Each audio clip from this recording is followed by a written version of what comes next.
Hello everyone, I welcome you all once again to my education channel Prabhavi Education Hub, and in this video we are going to discuss about the 33rd chapter of Indian history. Indian history I am covering from the source of Bipin Chandra. Bipin Chandra की ये किताब है India's struggle for independence. ये बहुत ही important resource है अगर आप UPSC की तैयारी करते हो या फिर किसी भी स्टेट के सिविल सर्विसेज की तैयारी करते हो, तो बहुत ही ज़्यादा इंपॉर्टेंट रिसोर्स रहता है। इसको आपको पढ़ना पड़ता है और काफ़ी अच्छे से लिखी गई है, तो काफ़ी आसानी से समझ में आती है। और उसको भी मैं छोटा कर रहा हूँ, in fact without losing any important point जो कि इस बुक में लिखी गई है। मैं आपको बहुत ही अच्छे तरीके से आपका टाइम सेव करने के पर्पज से ये सीरीज बना रहा हूँ, ठीक है। तो आपको लास्ट में पीडीएफ भी मिल जाएगा, पीडीएफ आपको ले लेना है और वीडियो एक बार सीरीज देखने के बाद आपको पीडीएफ के थ्रू रिवाइज करते रहना है, ठीक है। तो चलिए स्टार्ट करते हैं। इस चैप्टर का नाम है Jinnah, Golwalkar and extreme communalism.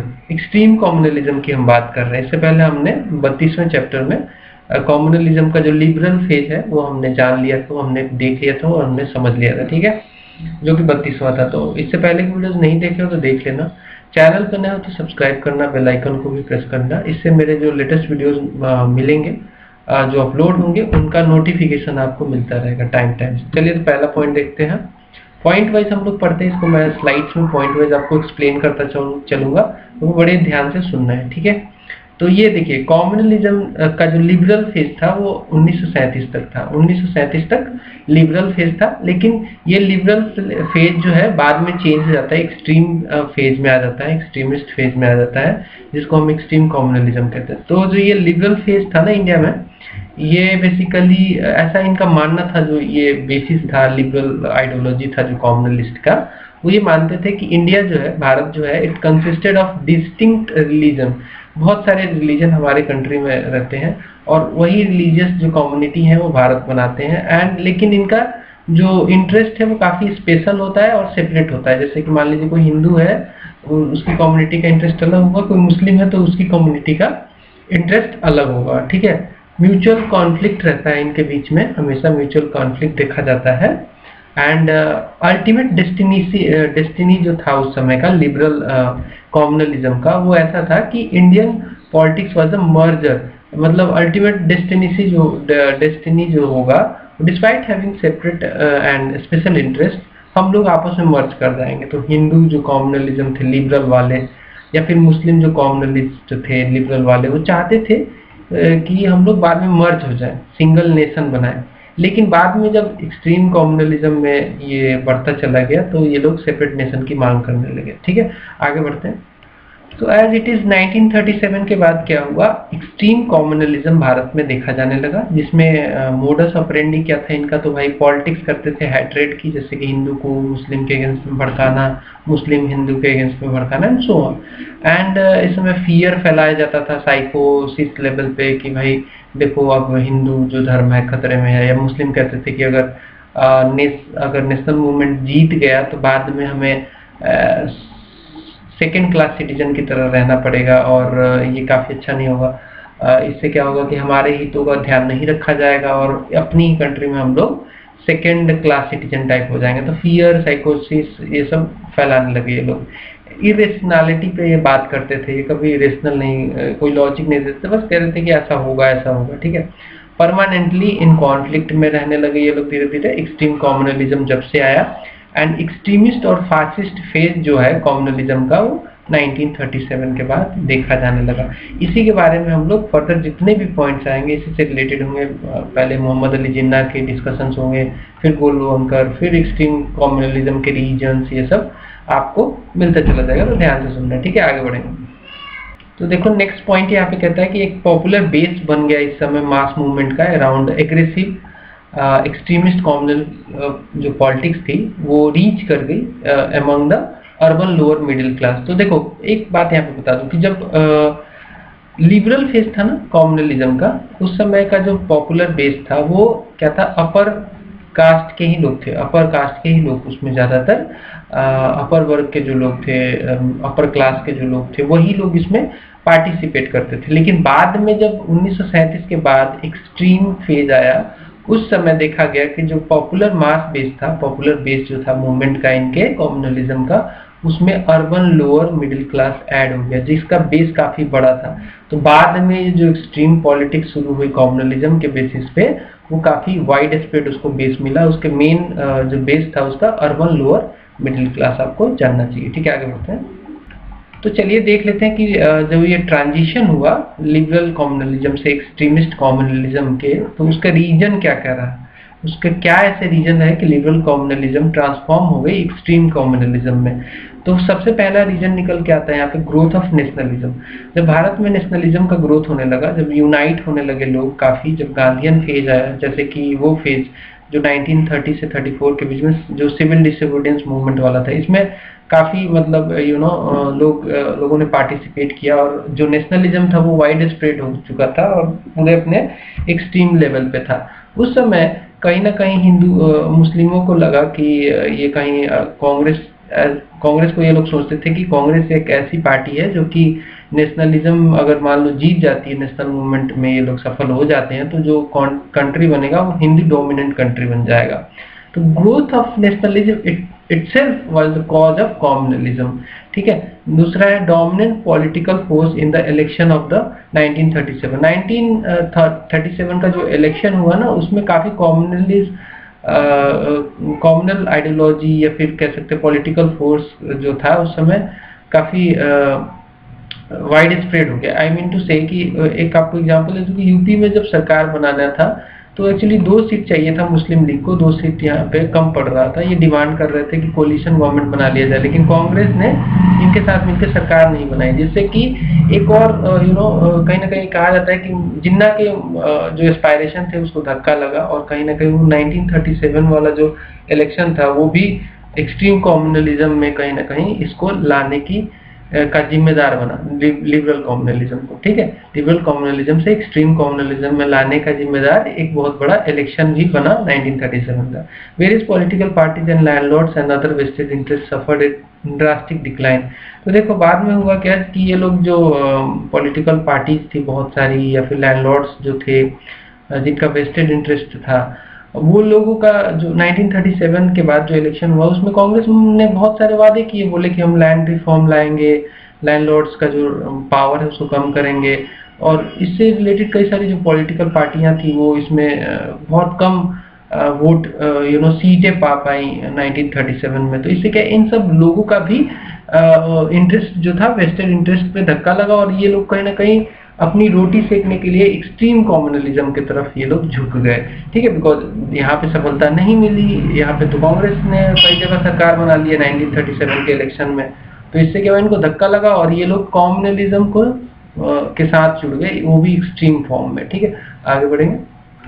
एक और उसी समय एक दौर चल रहा था जब यूथ और वर्कर्स ये लोग धीरे धीरे ना गांधी जी की पॉलिटिक्स से खुश नहीं थे, ये लोग गांधीयन पॉलिटिक्स में विश्वास नहीं कर रहे थे, उनके स्ट्रेटेजी को ये लोग फेलियर मानते थे। तो ये लोग क्या बोल रहे थे कि जल्दी से जल्दी हमें सफलता पानी चाहिए, नेशनल जो अचीवमेंट है, जो हमारा नेशनल मूवमेंट है, उसको जल्दी से जल्दी हमें एक्सट्रीम फॉर्म में हमें इससे जीतना है। तो यूथ और वर्कर उस समय एक्सट्रीमिस्ट होते जा रहे थे, और पीजेंट्स जो थे, यूथ वर्कर और पीजेंट्स, ये लोग धीरे धीरे they were turning to the left ideology, socialist ideology की भाई उखाड़ फेंको वाली, है ना, गांधीयन आइडियोलॉजी में ये लोग विश्वास नहीं करते थे। साथ में जो जमींदार थे, लैंडलॉर्ड्स थे, वो भी स्विच ओवर होने लगे कम्युनलिज्म में फॉर देयर क्लास डिफेंस।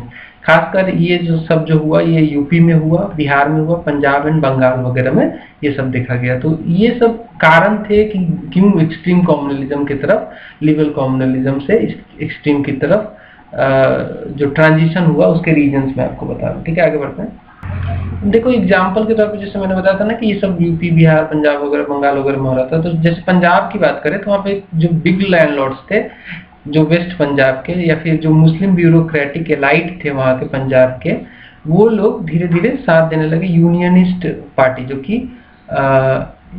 कि लॉयलिस्ट थी। ये एक्चुअली ब्रिटिश गवर्नमेंट को सपोर्ट करती थी। इस पार्टी को इन्होंने सपोर्ट देना शुरू कर दिया। रीजन यही था कि अब इनकी रोटी वहाँ पे सेक नहीं पा रहे थे, तो ये लोगों ने भी मतलब सपोर्ट देना यूनियनिस्ट पार्टी को शुरू कर दिया, and they radically shifted their support to the Muslim League. बाद में इन्होंने जो बिग लैंडलॉर्ड्स थे या फिर मुस्लिम ब्यूरोक्रेटिक जो एलाइट थे, उन्होंने मुस्लिम लीग को सपोर्ट देना शुरू कर दिया। Similar was the case in the Muslim zamindars and jotedars in Bengal. तो ये सब रीजन हुए जिसके वजह से एक ट्रांजिशन देखा गया लिबरल कॉम्युनलिज्म से एक्सट्रीम कॉम्युनलिज्म के तरफ। ठीक है, आगे बढ़ेंगे। अब देखो ये तो सब हो ही रहा था, साथ में वहाँ पे एंट्री होती है बीडी सावरकर की, जिन्होंने बेसिकली जो प्रेसिडेंट थे उस समय हिंदू महासभा के प्रेसिडेंट थे। इन्होंने एराउज किया हिंदू जमींदार, landlords and merchants and money lenders जो नॉर्दर्न और वेस्टर्न इंडिया में थे, इनको एराउज किया। उन्होंने कहा कि देखो भाई, हमारा जो धर्म है वही खतरे में आ रहा है और आप लोगों को अब साथ में होना पड़ेगा, साथ में आना पड़ेगा। तो इनका सपोर्ट इन्होंने ले लिया और ये भी एक्सट्रीम कम्युनलिज्म के जन्मदाता टाइप में माने जाते हैं बीडी सावरकर। ये एक्सट्रीमिस्ट व्यू रखते थे और हिंदू महासभा के प्रेसिडेंट भी थे। तो आप सीधा सवाल पूछा जा सकता है इनफैक्ट कि हिंदू महासभा के प्रेसिडेंट बीडी सावरकर रहे हैं या नहीं रहे, ऐसा क्वेश्चन आपसे बन सकता है। ठीक है, इन्होंने कहा selfish class tussle between landlords and tenets. ये बोले कि जो लैंडलॉर्ड और टीनेट्स के बीच में क्लास टसल है वो सेल्फिश है, ये इनका कहना है। ठीक है, आगे बढ़ते हैं। देखो एक्चुअली जो डिवाइड एंड रूल वाली जो पॉलिसी थी ना ब्रिटिश गवर्नमेंट की, डिवाइड एंड रूल वाली, वो उसके कई सारे कंपोनेंट्स है। उसमें जो मेन कंपोनेंट था वो कम्युनलिज्म था। तो जो जितने भी कंपोनेंट्स थे इसके डिवाइड एंड रूल वाले, वो सब धीरे धीरे 1937 के बाद फेल हो गए थे, फेल होते दिख रहे थे और लगभग फेल ही हो चुके थे। The only political recourse of colonial authorities was the communalism. उनके पास बस एक ही आधार बच गया था, मूल आधार जिसको कहते हैं कम्युनलिज्म।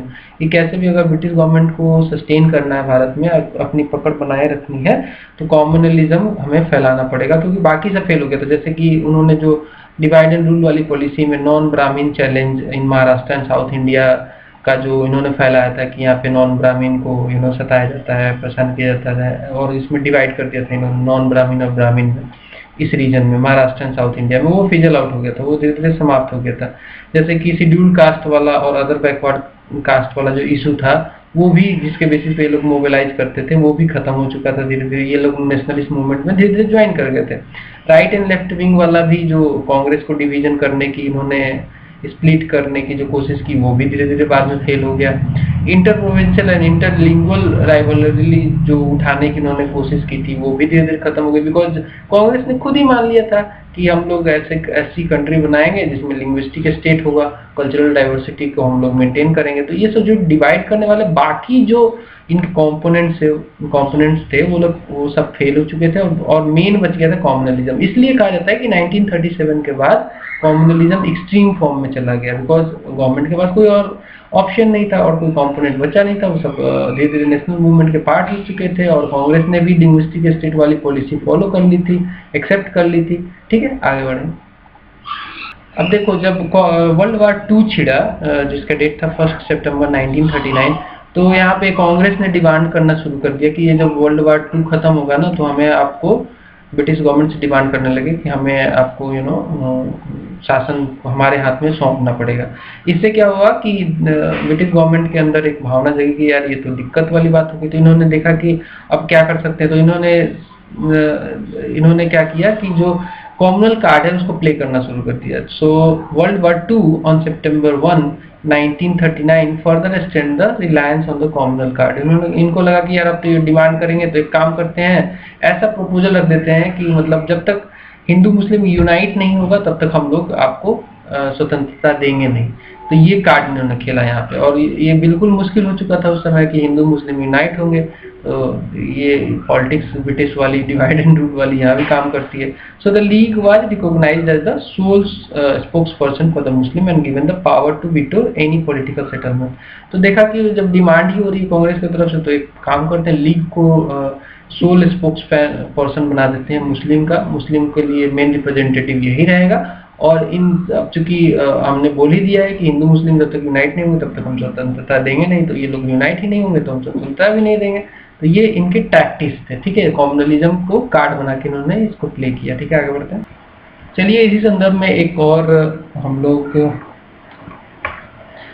रीजन देख लेते हैं इसी संदर्भ में कि जैसे 1937 का जो इलेक्शन हुआ था ना, उस कैंपेन में एक्चुअली जो मैनिफेस्टो तैयार किया गया था मुस्लिम लीग और हिंदू महासभा के द्वारा, वो कहीं ना कहीं जो नेशनलिस्ट प्रोग्राम था कांग्रेस का, जो पॉलिसी थी नेशनलिस्ट प्रोग्राम था कांग्रेस का, एक्सेप्ट एग्रेरियन इशूज। उसी के तर्ज पे बिल्कुल मुस्लिम लीग और हिंदू महासभा का मैनिफेस्टो था। एग्रेरियन इशू को बस इन्होंने एक्सक्लूड कर दिया था बिकॉज उसमें लैंड रिफॉर्म्स वगैरह की बात की गई थी और कहीं ना कहीं वो कम्युनलिस्ट आइडियोलॉजी को धीमी कर देती, तो इसलिए इन्होंने एग्रेरियन इशू को छोड़ के बाकी जितने भी नेशनलिस्ट प्रोग्राम थे वो अपने मैनिफेस्टो में रखा। लेकिन जब रिजल्ट आया इस इलेक्शन का तो उसमें मुस्लिम लीग ने बहुत ही बुरा परफॉर्म किया। टोटल जो 482 सीट्स थे जिसमें कि सेपरेट इलेक्टोरेट था, उसमें ओनली इस पार्टी को 109 सीट मिला। सोचो ये मुस्लिम पार्टी थी, मुस्लिम लीग था और इनको 482 सीट्स में से ओनली 109 सीट्स मिलते हैं। हिंदू महासभा भी बहुत बुरा परफॉर्म की उस समय, उनका सीट बहुत कम रहा। इसके बाद ये हुआ कि इनको लगा कि यार हम लोग तो कहीं ना कहीं इसमें भी परफॉर्म नहीं कर पाए, तो हमारे पास ऑप्शन क्या है, what is the next strategy available. तो उन्होंने देखा कि ऑप्शन तो कुछ भी नहीं है except extreme communalism. Extreme communalism के लिए mass movement and cadre based politics जरूरी था, तो ये इन्होंने इनिशिएट कर दिया। आगे बढ़ेंगे। अच्छा, उसी दौरान चूंकि 1930s या फिर 37 की बात करें तो उस समय एक्चुअली जो बेस था कांग्रेस का, उस बेस में मुस्लिम अभी भी मतलब मास बेस नहीं बन पाया था। मुस्लिम जो है उसमें पार्टिसिपेट नहीं करते थे। तो क्या हुआ, कांग्रेस ने under the guidance of Jawaharlal Nehru Muslim mass contact programme शुरू किया। तो ये मुस्लिमों को इन्फ्लुएंस करने की पॉलिसी थी ताकि इनको नेशनल मूवमेंट में, मास मूवमेंट में जोड़ा जाए। और ये जब देखा कम्युनलिज्म वाले लोगों ने, नेताओं ने, कम्युनलिस्ट आइडियोलॉजी के नेताओं ने देखा, तो इनको लगा कि यार ये तो कहीं ना कहीं कांग्रेस हमारे मास बेस को जो हमारा होना चाहिए उसको भी टच करने की कोशिश कर रही है। तो इस वजह से भी एक्सट्रीम कम्युनलिज्म इन्होंने शुरू कर दिया। ठीक है, आगे बढ़ेंगे। अब देखो, कहीं ना कहीं फेल्योर माना जाता है कांग्रेस को, क्योंकि कम्युनलिज्म को हवा देने वाली कांग्रेस ही थी। अगर कांग्रेस ने स्ट्रिक्ट एक्शन लिया होता कम्युनल डिमांड्स के ऊपर तो शायद ये सिचुएशन नहीं देखने को आता, बिकॉज कम्युनलिज्म जो है उसको स्ट्रिक्टली ही दबाया जा सकता है, उसको कॉन्सिलिएट नहीं कर सकते। अगर थोड़ा सा कॉन्सिलिएट करोगे तो वो ज्यादा हो जाएगा। तो कांग्रेस ने एक्चुअली 1920s की बात करें, लेट 1920s की, जो कि 1927 वगैरह के आसपास में जो डिमांड मुस्लिमों ने शुरू किया था, मुस्लिम कम्युनल लीडर्स ने उन सबको कहीं ना कहीं एक्सेप्ट करना शुरू कर दिया। इनफैक्ट 1932 में कम्युनल अवार्ड जो आया उसमें लगभग जितने भी डिमांड्स थे उस समय के लिबरल कम्युनल डिमांड्स, उनको पूरा कर दिया गया, उनको एडमिट कर लिया गया। इनफैक्ट जो गवर्नमेंट ऑफ इंडिया एक्ट 1935 था उसने भी नियरली एक्सेप्ट किया liberal communal, all the liberal communal demands. तो इससे क्या हो गया कि कहीं ना कहीं इनको एक लेजिटिमेसी मिल गई कि भाई हमारी डिमांड को पूरा किया जा रहा था। अब सारे डिमांड पूरे हो गए तो इनका औचित्य ही खतरे में आ गया। जैसे कि जो कम्युनलिज्म वाले लोग थे उनका डिमांड पूरा हो गया, तो फिर उनको लगा कि यार आगे हम किस बेस पे पॉलिटिक्स करेंगे। अभी तक तो हम ये डिमांड करके, मांग करके अपनी पॉलिटिक्स कर रहे थे, लेकिन आगे क्या करेंगे। तो उन्होंने देखा कि और कोई रास्ता नहीं है, तो एक्सट्रीम कम्युनलिज्म की तरफ हम बढ़ जाते हैं, बिकॉज और कोई आइडिया हमारे पास, और कोई ऑप्शन बचा नहीं है। लिबरल कम्युनलिज्म के साथ हम आगे नहीं जी सकते, बिकॉज हमारे डिमांड तो पूरे हो गए। हम लोग अब सेमी लॉयलिस्ट भी नहीं हो सकते, ब्रिटिश गवर्नमेंट को सपोर्ट भी नहीं कर सकते। तो एक ही ऑप्शन बचा, एक्सट्रीम कम्युनलिज्म। ठीक है, आगे बढ़ेंगे। तो ये पॉइंट ऑलरेडी मैंने एक्सप्लेन कर ही दिया कि since their demands had been accepted they had either to dissolve their political organisations और give up communalism and commit political harakiri, मतलब बिल्कुल न्यूट्रल हो जाना, और discover new demands, new threads to their communities. तो इन्होंने क्या किया, देखा कि यार हमारे सारे डिमांड पूरे हो गए तो हम क्यों ना अब एक्सट्रीम कम्युनलिज्म की तरफ बढ़ जाएं। ठीक है, आगे बढ़ते हैं। अब ये तो हमने मुस्लिम कम्युनलिस्ट लीडर्स की, कम्युनलिज्म की बात की थी। अब थोड़ा सा जान लेते हैं हिंदू कम्युनलिस्ट के साथ उस समय क्या हुआ। तो देखो, कांग्रेस में एक्चुअली कांग्रेस ने इनके अगेंस्ट में काफी अच्छा स्टेप दिया। दे डिड नॉट, कांग्रेस की बात कर रहा हूँ, Congress did not accommodate them in elections of 1934 and 1937। तो जो इलेक्शन वो 1934 के 37 के, उसमें हिंदू जो कम्युनलिस्ट थे उनको एकोमोडेट नहीं किया गया। It moved towards expelling them from the Congress. In fact इनको एक्सपेल भी कर दिया गया, and finally did so in 1938 the Hindu communalist were facing political extinction. तो इनको भी लग रहा था कि जो ये लिबरल वाले लोग थे, लिबरल कॉम्युनलिस्ट हिंदू में, उनको लगा कि भाई अब तो हमारा बिल्कुल पॉलिटिकल एक्सटिंक्शन ही हो जाएगा, कांग्रेस हमारी बात ही नहीं सुन रही है। तो इनको लगा कि ठीक है अब और हेट्रेड फैलाते हैं और कहीं ना कहीं इंटॉलरेंस फैलाते हैं समाज में। तो इन्होंने एक्सट्रीम स्टेप लेना शुरू कर दिया, जिससे इसका एक्सट्रीम कम्युनलिज्म का जन्म होता है। ठीक है, आगे बढ़ते हैं। अब देखो हम लोग स्पेसिफिक बात करेंगे जिन्ना के बारे में, मोहम्मद अली जिन्ना जिनको कहते हैं, एम ए जिन्ना। ठीक है, एम ए जिन्ना भारत में 1906 में आते हैं, 1906 में आते हैं। तो सरोजनी नायडू ने इनको हिंदू और मुस्लिम का एम्बेसडर कहा, यूनिटी का ambassador of Hindu Muslim unity. But ये it was ended by demanding Pakistan. तो ये एक बहुत अच्छा एग्जांपल है ये व्यक्ति मोहम्मद अली जिन्ना कि कैसे कम्युनलिज्म स्टेजेस में ग्रोथ करता है। जैसे कि मैंने आपको पढ़ाया था जब कम्युनलिस्ट आइडियोलॉजी में बता रहा था, तो उसमें स्टेजेस आपको बताए थे, उस स्टेजेस को याद करना। ये वो जो एग्जाम्पल है ना, इस व्यक्ति पे फिट बैठता है, मोहम्मद अली जिन्ना पे। जब ये भारत आए थे तो ये बात करते थे हिंदू मुस्लिम यूनिटी की, ये बात करते थे नेशनलिज्म की, ये बोलते थे कि हमें यूनाइट होकर लड़ना चाहिए ताकि हम लोग अपने देश को आजाद करा पाए। बाद में ये टर्न होते चले गए कम्युनलिस्ट आइडियोलॉजी की तरफ, झुकते एक्सट्रीम फेज में आ गए। लास्ट इन्होंने पाकिस्तान की डिमांड भी कर दी। ठीक है, आगे बढ़ते हैं, इनके बारे में और जानते हैं पॉइंट वाइज। अब वही कहानी इनके बारे में थोड़ा सा जान लो, फैक्ट है ये, आपसे पूछा जा सकता है। मोहम्मद अली जिन्ना भारत में आए 1906 में, एक बैरिस्टर थे ये। He became barrister and came to India in 1906 as a secular liberal nationalist। Secular देख लो, यहाँ सेकुलर थे शुरू में, ये लिबरल थे, नेशनलिस्ट थे। ठीक है, ए फॉलोअर ऑफ दादा भाई नौरोजी, दादा भाई नौरोजी को फॉलो करते थे। इनफैक्ट जब दादा भाई नौरोजी प्रेसिडेंट थे, कलकत्ता सेशन में वो प्रेसिडेंट बनाए गए थे, उस सेशन को एड्रेस कर रहे। इनफैक्ट उस समय इनके सेक्रेटरी थे ये मोहम्मद अली जिन्ना। सो ही ज्वाइन द कांग्रेस, इमीडिएटली आते ही ज्वाइन कर गया and acted as the Dadabhai Naoroji secretary at the Calcutta session of Congress in 1906। He was also an opponent of Muslim League, Muslim League को जो कि उस समय आगा खान के द्वारा लीड की जा रही थी, और भी लोग थे इसमें, आगा खान वगैरह, ये सब सर सैयद अहमद खान वाली आइडियोलॉजी फॉलो करते थे। तो इनको ये इनके ओपोनेंट थे, इनको विरोध करते थे। ठीक है, लेकिन बाद में यही व्यक्ति पाकिस्तान तक की डिमांड कर गया और ले भी गया। ठीक है, Sarojini Naidu the title ambassador of Hindu Muslim unity. तो सरोजनी नायडू वो पर्शियन पर्सनालिटी थी जिन्होंने टाइटल दिया मोहम्मद अली जिन्ना को ambassador of Hindu Muslim unity, because इनके बिहेवियर की वजह से ये टाइटल दिया गया कि भाई ये आके बात करते थे कि नहीं हमें यूनाइट होकर लड़ना पड़ेगा, इस वजह से ये टाइटल दिया गया। आगे बढ़ेंगे, अगले पॉइंट पे चलते हैं।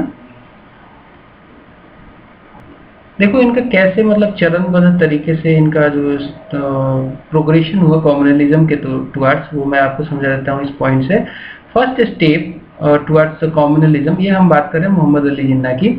ही entered the central legislative council from the Bombay as a Muslim member under the system of separate electorate. तो पहला इनका जो इस चरणबद्ध जो तरीके से प्रोग्रेशन हुआ कम्युनलिज्म में, उसमें पहला ये क्या था कि ये बॉम्बे में as a Muslim member under the system of separate electorate बने।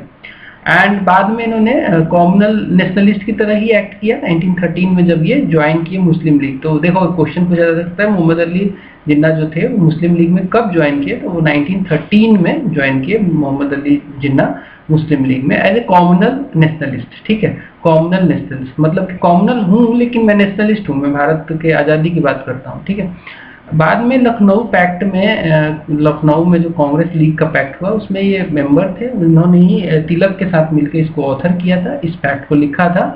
एंड इनफैक्ट इसमें काफ़ी सारी डिमांड थी जो कांग्रेस ने बहुत सारी डिमांड को एक्सेप्ट किया था, या पिछले वीडियोस में आपको पढ़ाया मैंने, उसको देख लेना। Acting as the spokesperson of Muslim reservation, तो मुस्लिम रिजर्वेशन की बात करने लगे। He remain fully committed to the nationalism and secular politics, but still ये पूरी तरीके से कमिटेड रहे नेशनलिज्म और सेकुलर पॉलिटिक्स की तरफ। ठीक है, ये ऐसा नहीं बोलते थे कि हम लोग डिवाइड कर जाएंगे, अलग अलग नेशन बनाएंगे, इस दौरान ये नहीं बोलते थे। बाद में इन्होंने रिजाइन कर दिया from the legislative council as a protest against the passing of Rowlatt bill. तो ये सपोर्ट देखो इनका, मतलब जो रॉलेट बिल में सब साथ में आए थे, इनफैक्ट मुस्लिम हिंदू जो भी थे।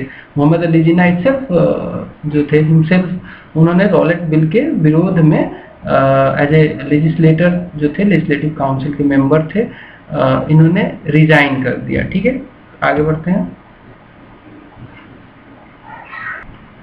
बाद में क्या हुआ, 1919 के दौरान मास पॉलिटिक्स शुरू किया गांधी जी ने, peaceful breaking of existing law के बेसिस पे, जो ये अपना जिसको आप कह सकते हो non cooperation movement, Khilafat movement में जो ये सब हुआ, जिसमें कि गांधी जी ने कहा कि हम लोग लॉ को ब्रेक करेंगे पीसफुल मैनर में।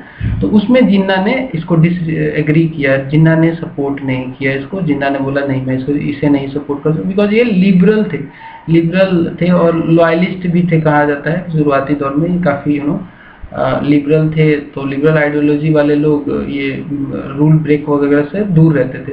बहुत ऐसे लोग थे इनके अलावा भी जो लोग मतलब लिबरल आइडियोलॉजी के थे और उन्होंने गांधी जी का साथ नहीं दिया। So basically he left the Congress and unlike most of the other liberals he turn to the communal politics. ठीक है, कॉम्युनल पॉलिटिक्स की तरफ इन्होंने अपने आप को टर्न कर दिया। He became a liberal communalist now। यहाँ पे ये लिबरल कॉम्युनलिस्ट बन जाते हैं। ठीक है, शुरू में ये कॉम्युनल नेशनलिस्ट थे, अब ये लिबरल कॉम्युनलिस्ट हो गए हैं। ठीक है, यहाँ पे देख लो। आगे बढ़ते हैं, अगले पॉइंट पे चलेंगे।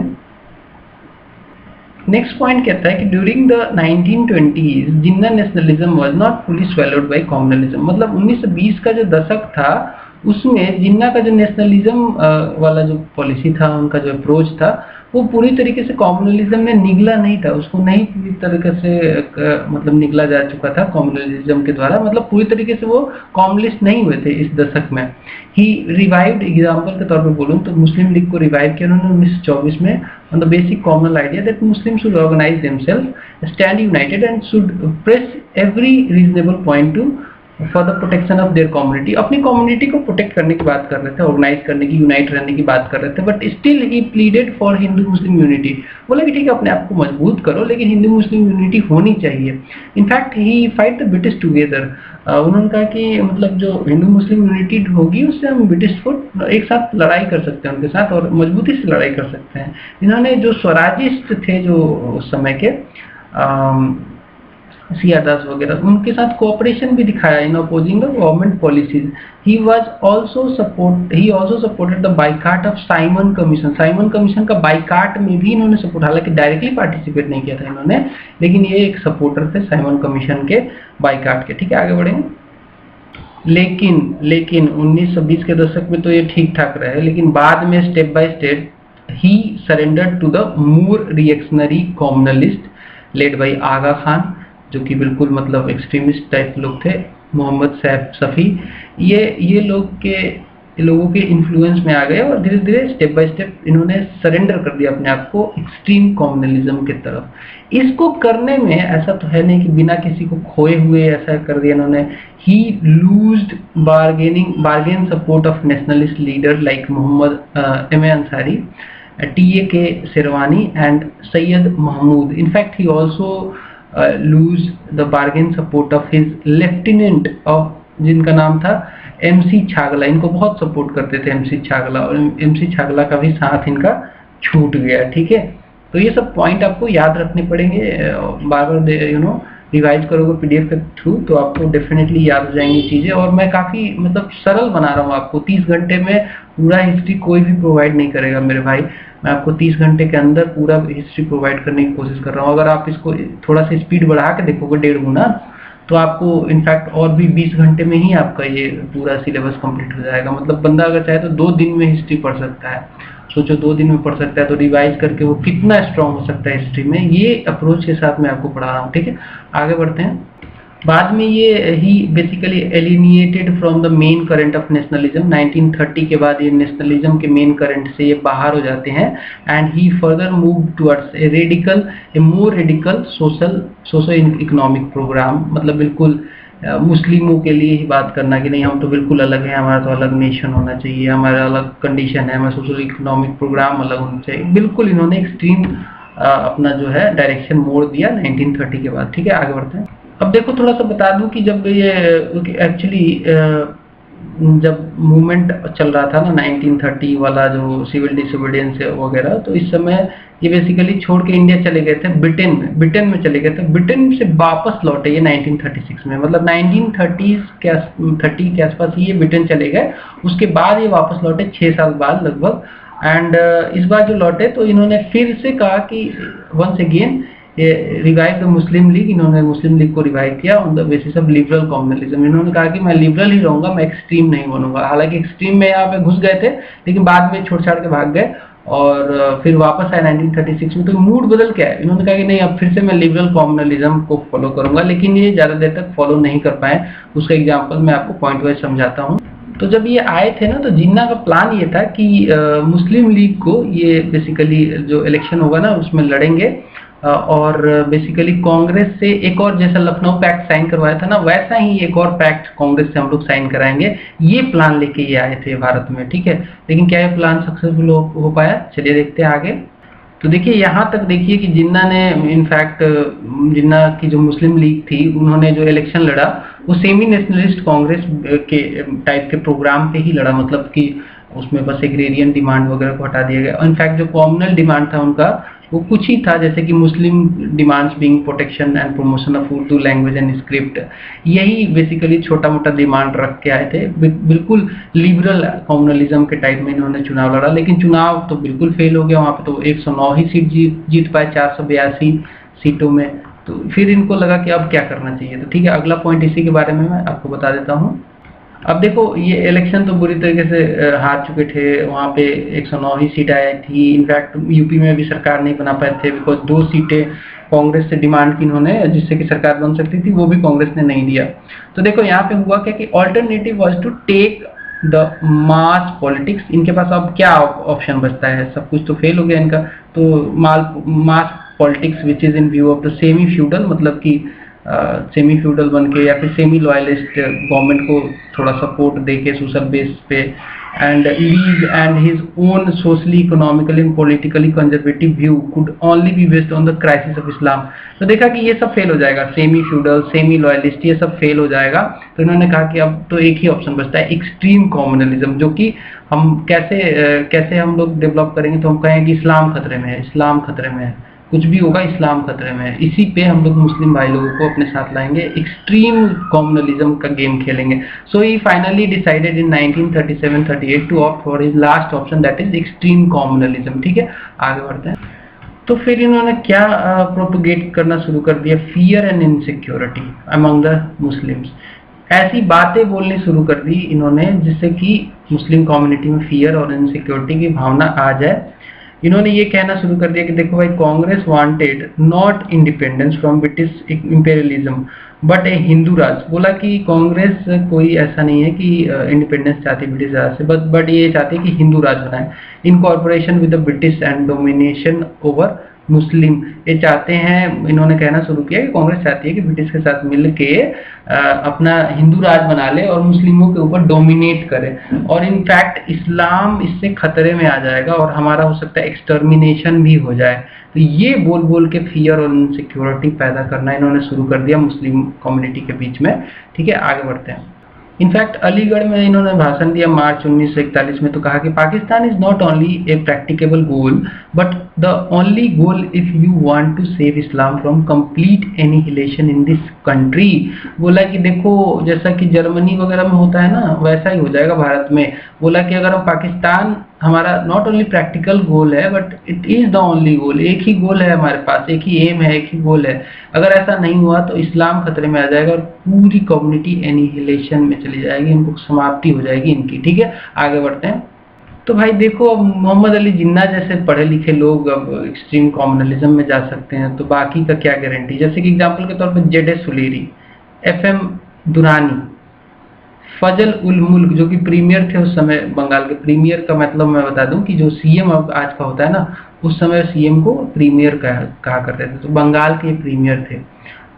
MH गजदर एक प्रोमिनेंट लीडर थे लीग के, सिंध से बिलोंग करते थे। इनफैक्ट इन्होंने तो ये भी बोल दिया कि Hindus will have to be eradicated like the Jews in Germany if they did not behave properly. ऐसे से बातें शुरू हो गई थी भारत में, और जिससे कि एक्सट्रीम कम्युनलिज्म, अब देखो होता क्या, एक बोलेगा ना कुछ गलत बात तो दूसरा कम्युनलिज्म जो है वो और ज़्यादा हाइटेन करके बोलेगा। तो होता क्या है, एक शुरू करेगा तो दूसरा, मतलब एक कम्युनलिज्म कोई पैदा होता है किसी भी कंट्री में तो दूसरा भी, तीसरा, चौथा, कई सारे वहाँ पे पैदा, जैसे मुस्लिम कम्युनलिज्म अगर होगा तो हिंदू कम्युनलिज्म भी होगा, सिख कम्युनलिज्म भी हो जाएगा, ऐसे मतलब विरोध में कम्युनलिज्म और बढ़ता है। ठीक है, आगे बढ़ते हैं। तो मोहम्मद अली जिन्ना और उनके साथी लोगों ने इनफैक्ट जो लिबरल जो नेशनलिस्ट मुस्लिम थे, जैसे कि मौलाना अबुल कलाम आज़ाद या फिर कुछ और भी नेशनलिस्ट मुस्लिम जो थे, उनको कहा कि ये लोग शो बॉयज हैं कांग्रेस के, इनको ट्रेटर भी कहा गया इस्लाम का, बोला गया इस्लाम के ये सब ना वो है, ट्रेटर हैं, इस्लाम के द्रोही हैं ये सब, एजेंट्स ऑफ द हिंदूज, इनको एजेंट्स ऑफ द हिंदू कहा गया। इनफैक्ट खान अब्दुल गफ्फार खान को जिन्ना ने कहा कि he is in charge of the Hinduising influences and emasculating of the martial Pathan. ठीक है, इन्होंने ऐसी ऐसी बातें बोल दी जो कि नेशनलिस्ट मुस्लिम थे उनके अगेंस्ट में। ठीक है, आगे बढ़ते हैं। अब देखो एक्सट्रीम कम्युनलिज्म का एक और अच्छा एग्जांपल यहाँ पे निकल के आता है कि 1946 में जो इलेक्शन हुआ उसमें जो प्रोपोगेट किया जा रहा था, जो डिमांड की जा रही थी वोट की, उसका बेसिस क्या था, बोला कि Muslims were asked to vote for the League because a vote for the League and Pakistan was a vote for Islam. मतलब कि बिल्कुल रिलीजन से जोड़ देना, रिलीजन से बिल्कुल जोड़ देना, ये यहाँ पे शुरू हो गया था। ठीक है, आगे बढ़ेंगे। देखो अब बात करें अगर हिंदू कम्युनलिज्म की, तो हिंदू कम्युनलिज्म का जो पॉलिटिकल ट्रेजेक्टरी था वो मुस्लिम कम्युनलिज्म से बिल्कुल अलग था। Its course was different but गोल वही सेम ही था कि कम्युनलिज्म फैलाना है। तो दो बड़े नाम आते हैं यहाँ पे लिबरल कम्युनल लीडर्स के, जैसे कि लाजपत राय और मदन मोहन मालवीय। इनका नाम आता है 1920s में, जो ये दशक था ना उस समय ये काफ़ी फेमस थे। इनकी मृत्यु हो गई 1928 में, जो लाठी से मार के इनको कर दिया जब साइमन कमीशन का ये विद्रोह कर रहे थे। मदन मोहन मालवीय का भी वही हाल हुआ जो जिन्ना का हुआ, ये भी 1937 तक एक्टिव रहे, बाद में इन्होंने पॉलिटिक्स से ही रिजाइन कर दिया और फेजेस वाइज ये भी इनका भी ग्रोथ हुआ था। एक्सट्रीम में तक पहुँचते पहुँचते इनका पॉलिटिक्स से इन्होंने बिल्कुल इस्तीफा दे दिया। ठीक है, आगे बढ़ेंगे, अगले पॉइंट पे चलते हैं। अब देखो एंट्री होती है यहाँ पे वीडी सावरकर की, जब हिंदू महासभा के को ये टर्न करते हैं फासिस्ट डायरेक्शन में, बिल्कुल एकदम ये सब बातें कहना कि अब हिंदू आइडेंटिटी खतरे में है, हिंदू नेशन खतरे में है, ये सब शुरू हो गया था। ये हिंदुओं की तरफ से जो कम्युनलिज्म फैला उसकी मैं बता रहा हूँ। इसमें आरएसएस का भी बहुत बड़ा हाथ रहा, Rashtriya Swayamsevak Sangh, and had from the very beginning organise on the fascist line. ठीक है, आगे बढ़ेंगे। इन्होंने जो हिंदू महासभा या फिर उनसे रिलेटेड जो लोग थे, जो आरएसएस वगैरह जो उस समय हिंदू कम्युनलिज्म फैला रहा था, उन्होंने कहा कि हम अपने ही कंट्री में सेल्फ ह्यूमिलिएशन झेलेंगे, मुस्लिम डोमिनेशन हो जाएगा, एंड बेसिकली इन्होंने कहा कि Hindu will be reduced to the position of helots. Helots मतलब हो रहा है कृषि दास। ठीक है, कृषि दास की तरह हम अपनी ही कंट्री में हो जाएंगे in their own lands. In 1938 जो वीडी सावरकर ने कहा, he said that we Hindus are already reduced to be veritable helots, कृषि दास की तरफ हो चुके हैं थ्रू आउट आवर लैंड। ठीक है, आगे बढ़ते हैं। देखो यहाँ पे आरएसएस जो था, ये सब कुछ के बावजूद आरएसएस चीफ आइडियोलॉग और प्रोपगेटर बना एक्सट्रीम कम्युनलिज्म। हिंदू की बात करें तो इसके हेड थे MS Golwalkar, and he basically codified the RSS doctrine in his booklet V। तो V एक बुकलेट है जो कि बेसिकली कोडिफाई की गई है एमएस गोलवालकर के द्वारा। इसमें कोडिफाई की गई है आरएसएस की डॉक्ट्रिन्स को V में। ठीक है, तो इसमें बुकलेट में इन्होंने कहा कि if the minority demands were accepted, Hindu national life runs the risk of being shattered. मतलब हिंदू का जो नेशनल सपना है, लाइफ है, वो बिल्कुल चूर चूर हो जाएगा। And he also attack the nationalist जो थे उस समय के, जैसे कि बहुत सारे नेशनलिस्ट थे जो हिंदू मुस्लिम यूनिटी की बात करते थे, उन नेशनलिस्ट को कहा कि इनके ऊपर अटैक किया for hugging to our bosom our most inveterate enemies Muslims. बोला कि यार ये मिडाइवल टाइम से हमारे दुश्मन रहे हैं, हमें इन्होंने परेशान किया है, तो इनको तुम हक क्यों कर रहे हो। ठीक है, आगे बढ़ते हैं। देखो एमएस गोलवालकर की बात करें तो इन्होंने कुछ और भी बातें कही, जैसे कि इन्होंने कहा कि to Muslims and other religious minority जो हमारे कंट्री में हैं, गोलवालकर ने कहा Golwalkar give the following advice, इन्होंने क्या एडवाइस दिया इनको, मुस्लिम्स और कुछ रिलीजियस माइनॉरिटीज को। इन्होंने कहा कि the non Hindu peoples in the Hindustan must either adopt the Hindu culture, इनको हिंदू कल्चर अपनाना पड़ेगा, हिंदू लैंग्वेज अपनाना पड़ेगा, उर्दू छोड़ो, सब हिंदी पकड़ो, एंड मस्ट लर्न और respect and hold in reverence Hindu religion. इन्होंने कहा कि रेस्पेक्ट करना पड़ेगा आपको हिंदू रिलीजन को, उसको रिवियर करना पड़ेगा। Must cease to be foreigner, foreigner की तरह नहीं सोचना होगा, और may stay in our country, हमारे कंट्री में रह सकते हो, बट होली सबऑर्डिनेट, हमें मतलब सबऑर्डिनेट रहना पड़ेगा आपको, छोटे लेवल पे, जिसको कहते हैं ना सेकेंड क्लास सिटीजन की तरफ रहना पड़ेगा, की तरह रहना पड़ेगा हिंदू नेशन में। आप कोई भी राइट क्लेम नहीं कर सकते, कोई भी सुविधा नहीं मांग सकते, ऐसा इन्होंने कहा। Far less any preferential treatment को आपको प्रिफरेंशियल ट्रीटमेंट भी नहीं देंगे हम लोग, not even citizens right, citizen का भी जो राइट होता है वो भी नहीं दिया जाएगा। वी हिंदूज, लास्ट में तो इन्होंने ये भी कह दिया, we Hindus are at war at once with the Muslims on the one hand and British on the other. तो ये आप सवाल सीधा पूछा जा सकता है कि ये स्टेटमेंट किसने दिया था, तो भैया MS गोलवालकर मार के आना, वरना एक नंबर कट जाएगा। आगे बढ़ते हैं। बाद में इन्होंने तो ये भी कर दिया 1946-47 में मोर विशियस अटैक हुआ कांग्रेस लीडर्स के ऊपर 1946-47 में, provocatively accusing the Congress leaders in the true fascist style of asking Hindus to submit meekly to the vandalism and atrocities of the Muslims. उन्होंने कहा कि हिंदू जो है मुस्लिम्स के ऊपर वैंडलिज्म में आप शामिल हो जाओ। उनसे बोला गया है, फासिस्ट स्टाइल में बोला गया कि आप मुस्लिम्स के ऊपर अत्याचार करना शुरू कर दो, और उनको बेसिकली उनके ऊपर अटैक भी किया जो हिंदू उस समय कॉम्युनलिस्ट थे उन्होंने। ठीक है, आगे बढ़ते हैं। MS गोलवालकर ने 1947 में pointing his finger at Gandhi, Gandhi ji because बात करते थे हमेशा, बोलते थे Hindu unity, Hindu Muslim unity बहुत जरूरी है नेशन के लिए, है ना, तो इनके ऊपर अटैक किया गया, मतलब बातों से, pointing his finger at Gandhi ji, those who declared no Swaraj without Hindu Muslim unity have thus perpetrated the greatest treason on our society। हमारे सोसाइटी के साथ सबसे बड़ा विश्वासघात वैसे लोग कर रहे हैं, गांधी जी के बारे में बोला गया ये। ठीक है, आगे बढ़ेंगे। तो भाई एक्सट्रीमिस्ट जो थे हिंदू वाले, उन्होंने क्या क्या क्या क्या बोल के लोगों को ऑर्गेनाइज किया एक्सट्रीम व्यू देके, तो they basically cries of their war cries of Hinduism in danger. इन्होंने कहा कि हिंदुइज्म खतरे में है, हिंदू फेथ खतरे में है, हिंदू कल्चर खतरे में है, हमारी संस्कृति डेंजर में है, तो भाई सारे हिंदू एक साथ हो जाओ और इनको एक्सटर्मिनेट करो, मुस्लिमों के लिए कोई जगह नहीं, ऐसा प्रोपोगेट करने लगे। आगे बढ़ते हैं। अब देखो ये सब चीजें होंगी तो दंगे फसाद तो होंगे ही। कलकत्ता में किलिंग्स हुई अगस्त 1946 में, जिसमें 5000 से ज्यादा जाने गई। एंड कुछ और एग्जाम्पल है, जैसे कि जो हिंदू थे नौखाली के, उनके ऊपर उनको कैसे काटा गया, वहाँ पे उनको बुचरी किया गया। मुस्लिम्स जो बिहार में थे उनके ऊपर कैसे अटैक्स हुए, उनके ऊपर कैसे दंगे किए गए, उनको मारा गया। The charge of partition rights and the assassination of Gandhi by communal fanatic. अब देखो इसी का रिजल्ट है कि गांधी की भी हत्या कर दी गई। नाथूराम गोडसे का नाम सुना होगा, जिसने गांधी जी को मार दिया। ठीक है, तो ये सब एक्सट्रीमिज्म का ही, एक्सट्रीमिस्ट कॉम्युनलिज्म का ही ये सब रिजल्ट था। आगे बढ़ेंगे और पॉइंट देखते हैं।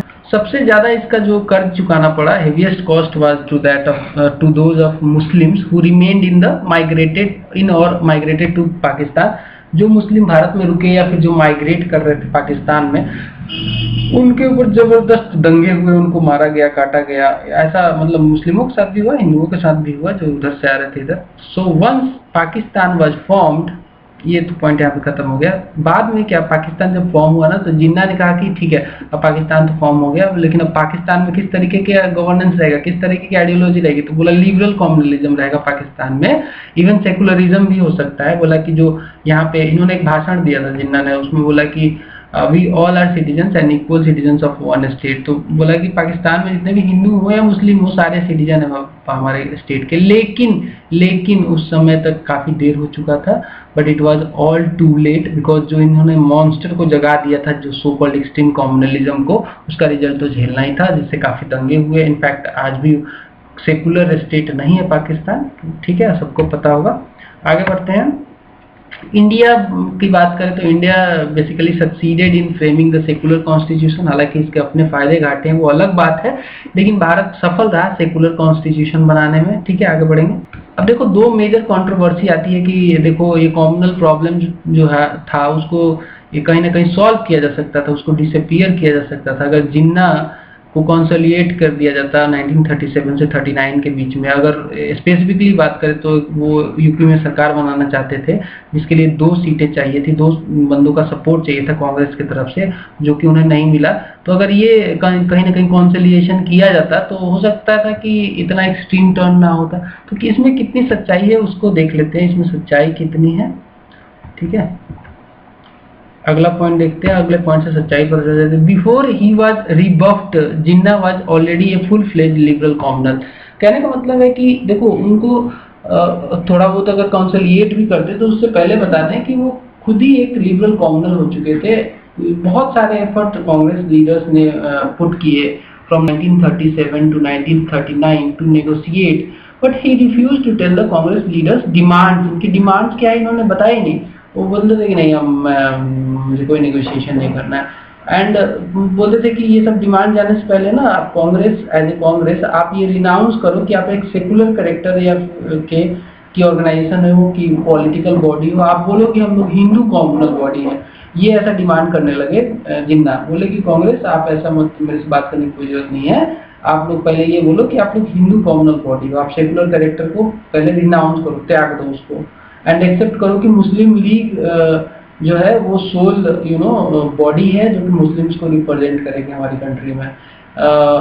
बेसिकली अगर ऐसा करती कांग्रेस, अगर ऐसा मानती, इनके सजेशन को मान लेती, अगर ये सेकुलर कैरेक्टर छोड़ देती, तो फिर क्या होता, हमारी भी कंट्री ना एक हिंदू रेप्लिका बन जाती पाकिस्तान की, हिंदू रेप्लिका बन जाती पाकिस्तान की। उस होती तो क्या होता क्या नहीं होता उस पर डिफरेंट व्यू लोगों के हो सकते हैं। सेकुलर नेचर हमारा अच्छा है बुरा है उस पर डिफरेंट व्यू हो सकते हैं। बहुत सारे लोग ऐसे मानते होंगे कि हिंदू स्टेट होना चाहिए था, बहुत सारे ऐसे लोग मानते होंगे कि ठीक है सेकुलर स्टेट बहुत बढ़िया है।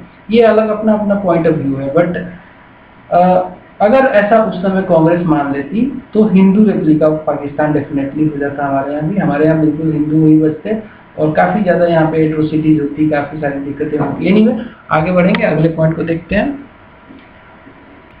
तो देखो सब कुछ मतलब एक्चुअली शुरू में जैसा कि मैंने आपको बताया था ना कि कॉमनल डिमांड्स वगैरह पूरे कर दिए गए थे 1932 में, 1935 में इंडियन जो गवर्नमेंट ऑफ इंडिया एक्ट जो लाके सब पूरा कर दिया गया था। तो लास्टली बचा क्या था, एक्चुअली बचा तो यही था कि सेपरेटिज्म की बात की जाए कि हम लोग एक साथ रह ही नहीं सकते हैं, पाकिस्तान बनाना पड़ेगा। So separatism was the only part of communal ideological programme left unfulfilled, जो कि बाद में पूरा ये भी हो गया। ठीक है, आगे बढ़ते हैं। हिंदू भी यही कह रहे थे, हिंदू कॉम्युनलिस्ट भी, पहले भी बता चुका हूँ, हिंदू बोल रहे थे कि ये जो नेशन है वो ओनली इंडिया जो नेशन है, only nation living in India हिंदुओं का है, ये हिंदू ही रह सकते हैं। मुस्लिम को या तो एक्सपेल करना पड़ेगा, हमें भगाना पड़ेगा, या फिर अगर वो रहेंगे यहाँ पे तो उनको ये बर्दाश्त करना पड़ेगा कि वो सेकंड क्लास सिटीजन की तरह यहाँ पे रहेंगे। ठीक है, आगे बढ़ेंगे। अच्छा एक और एग्जांपल ले लूँ कि अगर एक लीडर जैसे कि मान लो कि मोहम्मद अली जिन्ना, जो कि if a leader could turn into a vicious communalist and separatist on the basis of 2 seats in a provincial ministry जो उनको नहीं दिया गया था, तो क्या गारंटी है कि अगर उनको कंसोलिडेट कर दिया जाता, 2 सीट उस समय दे दिया जाता, तो वो इससे हमेशा कंसोलिडेटेड रहते, आगे कुछ डिमांड ना करते। तो ये भी मतलब एक तरीके से ठीक था, जो हुआ उस समय होना ही था और जो हो गया वो ठीक हुआ, उससे कोई दिक्कत नहीं है। Communalist did try to appease the Muslim, communist की बात कर रहा हूँ, sorry not communalist, communist did try to appease the Muslim League from 1942 to 1946। देखो यहाँ पे कम्युनिस्ट ने काफी ट्राई किया कि शांत करे मुस्लिम लीग को, लेकिन मुस्लिम लीग शांत होने वाली नहीं थी। Hoping to win away its better elements, तो इन्होंने सोचा कि कहीं ना कहीं बेटर एलिमेंट्स का फायदा उठा लेते हैं। लिबरल कम्युनलिस्ट जो थे कुड बी कंसिलिएटेड, ऐसा सोचते थे कम्युनिस्ट, इनफैक्ट उसमें कांग्रेस भी सोच रही थी। Then purported to fight extreme communalism, but ये सब फेल हो गया, ऐसा कुछ भी हो नहीं पाया। कम्युनिस्टों ने भी काफी ट्राई किया बट कुछ हो नहीं पाया, कोई रिजल्ट निकला नहीं, और अल्टीमेटली डिवीजन पार्टीशन सब कुछ हो गया। लिबरल कम्युनलिस्ट जो थे लाइक मालवीय, मदन मोहन मालवीय, श्यामा प्रसाद मुखर्जी या फिर NC Chatterjee, they fail to oppose Savarkar और द RSS। यहाँ पे देखो हिंदू अगर जो ग्रोथ हो रहा था एक्सट्रीम कम्युनलिज्म का, तो उसको जो लिबरल कम्युनलिस्ट थे लाइक मालवीय, श्यामा प्रसाद मुखर्जी और NC चटर्जी, उनको अपोज करना था। उसमें भी वो लोग फेल हो गए, ठीक से अपोज नहीं कर पाए, ये लोग माने नहीं, सावरकर एक्सट्रीम में चले गए, ठीक है। और RSS के जो गोलवालकर थे वो भी चले गए एक्सट्रीम में, उनको भी नहीं रोका गया। देन लिबरल जो थे इकबाल, मुस्लिम लीग के या फिर कुछ अदर लिबरल कम्युनल मुस्लिम्स थे, they did not have the courage to oppose the campaign of hatred that Jinnah was actually leading. Suleri, Fazl ul Haq वगैरह जो लीड कर रहे थे वो आफ्टर 1937, इसको भी ये लोग नहीं अपोज कर पाए ठीक से। इससे भी क्या हुआ कि ये जो हुआ वो फाइनली होना ही था और होता चला गया। ये सब फेलियर मैं बता रहा हूँ आपको, ठीक है। अच्छा, एक और बात बता दूं कि it is also not true that Congress failure regarding the communalism occurred in 1947। तो लोग कहते हैं ना कि 1947 में कांग्रेस का फेलियर था, अगर वो जो मतलब दंगे हुए वो रोके जा सकते थे, पार्टीशन को भी रोका जा सकता है। ये बात सच नहीं है, बिकॉज इसके लिए पहले से एफर्ट्स डालने जरूरी थे। देखो, आपको मैं बता दूं कि कम्युनलिज्म धीरे धीरे ग्रो करता है, चरणबद्ध तरीके से ग्रो करता है, और वो जब अपने एक्सट्रीम पे हो तो एक दिन में या फिर एक महीने में उसको सॉल्व नहीं किया जा सकता है, कोई सडन उसका सॉल्यूशन नहीं निकल सकता, उसको शुरू से ही रोकना था। ये सब फेल हो गए। उस समय कांग्रेस फेल नहीं हुई, कांग्रेस पहले ही फेल हो गई थी। 1947 में क्या कांग्रेस फेल हुई? तो नहीं, पहले ही फेल हो गई थी। उस समय तो पार्टीशन तो होना ही था, वो तो कैसे भी नहीं रोका जा सकता था, ठीक है। Perhaps there was no other option at that time. With this line I am ending this class। यहाँ पे ये क्लास खत्म होता है। आई होप कि आपको मजा आया होगा, समझ आया होगा, और समझ आया तो एक लाइक बनता है मेरे लिए और चैनल के लिए, और चैनल को सब्सक्राइब कर लेना ताकि आपको इसी तरीके के कंटेंट लगातार मिलते रहे। PDF में दे दूंगा आपको ताकि आपका रिवीजन करे। मिलते हैं अगले वीडियो में, तब तक के लिए नमस्कार।